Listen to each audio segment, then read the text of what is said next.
Alright guys, here we go. We're going to take a look at switching out the trigger group, or the fire control group, on the Vepr 545 that I picked up from One Source Tactical for a smoking deal.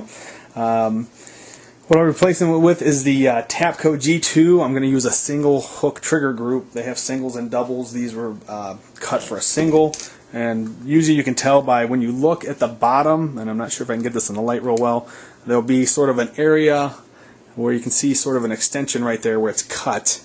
And that one happens to be a single cut right there, so it's a single trigger group. So that's what we'll be using today. Alright, this thing's not loaded, nothing in the chamber, since we're playing with trigger group and stuff. All good to go. So we got our dust cover off. We're going to get the spring, recoil spring and stuff out of here. Let's give that a little push forward and it pulls right out. Now I've already made the conversion, so I'm just going to semi-walk through it with you. I'm not going to do the whole switch out again. This is actually the old trigger that came out of it. I just threw it back in the Tapco box for a nice visual for you. Okay. Alright, first thing I would do with this is I turned my safety switch up and just pulled it out, and then that allowed me to pull out the retainer. Okay, and then the next thing you're going to do is punch these two pins. Okay, once you get the retainer plate out of there, those pins just push straight through. Okay, real simple process. Okay, so that just pulls straight out. Okay. I reach in, there's a retainer plate in there. I pull that kind of up and out. Okay. Then I grab a punch or a screwdriver or something that is a little bit smaller than those. And all I do is get on those, and usually I can just push them straight through once that retainer plate's out. Boom. Quick punch, liar. Okay, the first one came right out by giving a quick push. Okay, hang on to those, you're going to need them. Okay. And I should have taken the bolt carrier out to get out of our way. It's going to be a pain in the butt with doing it backwards, John.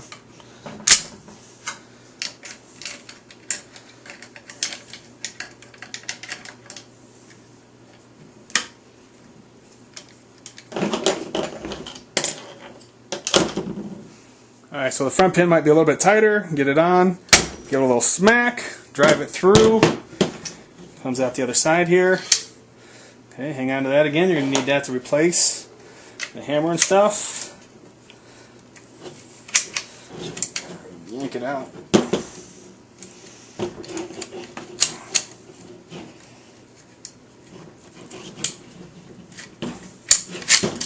There you go.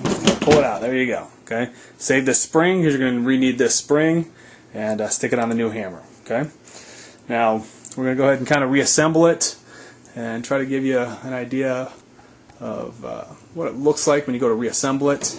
It's not that big a deal.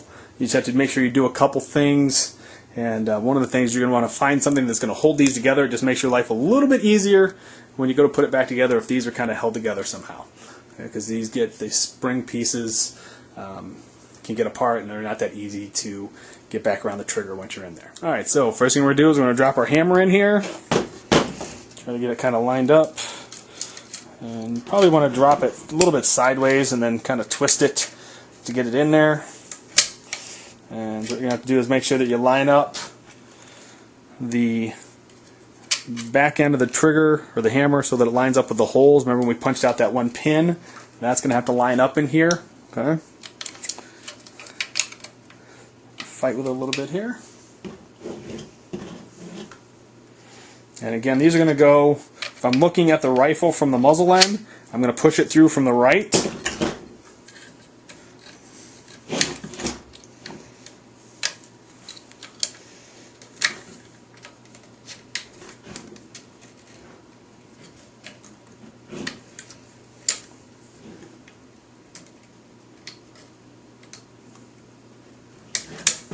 And this is one of those spots where, again, having a vise would help out a heck of a lot.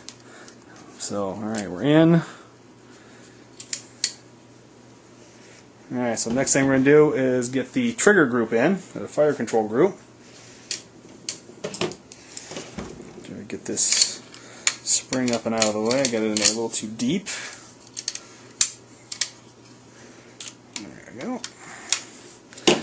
Alright, fire control group's going to be very similar. We're going to drop that down in. Again, you're going to have to line up the holes just like when we knock those pins out. You're going to have to line those holes back up when it's inside so that when I go to push in from the side, it's going to slide straight through and line those up. Okay. So I'm pushing through from here, finding the opening in the trigger, fire control group there, and push it straight through to the other side.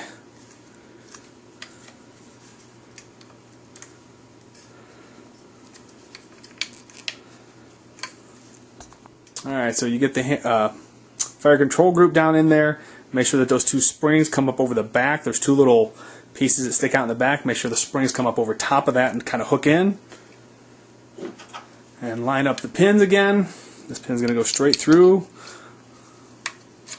When you assembled your trigger group, there's a hole or a little bar that slips through there that holds everything together, and that's where the pin's going to slip through. Okay. And at that point, you're going to take your retainer and get down in there. You can see there's a little notch there cut out where it's going to sit on one of those pins. There's a little hole back here, and that's going to be where your safety selector switch is going to go through, and then this front part's going to hook into the other pin.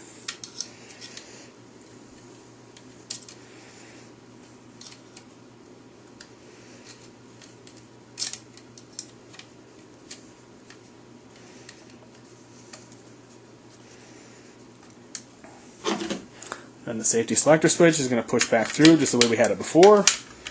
Line up all the holes.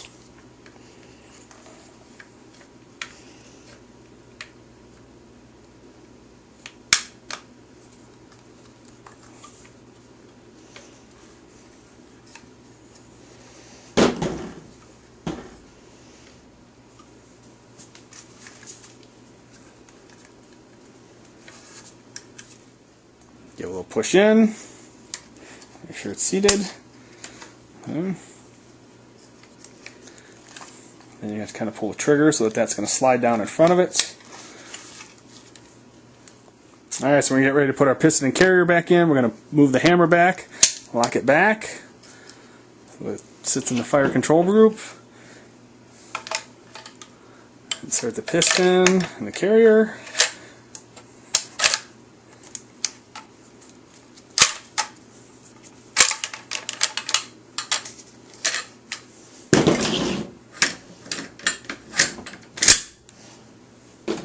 Take our spring, slip it back in.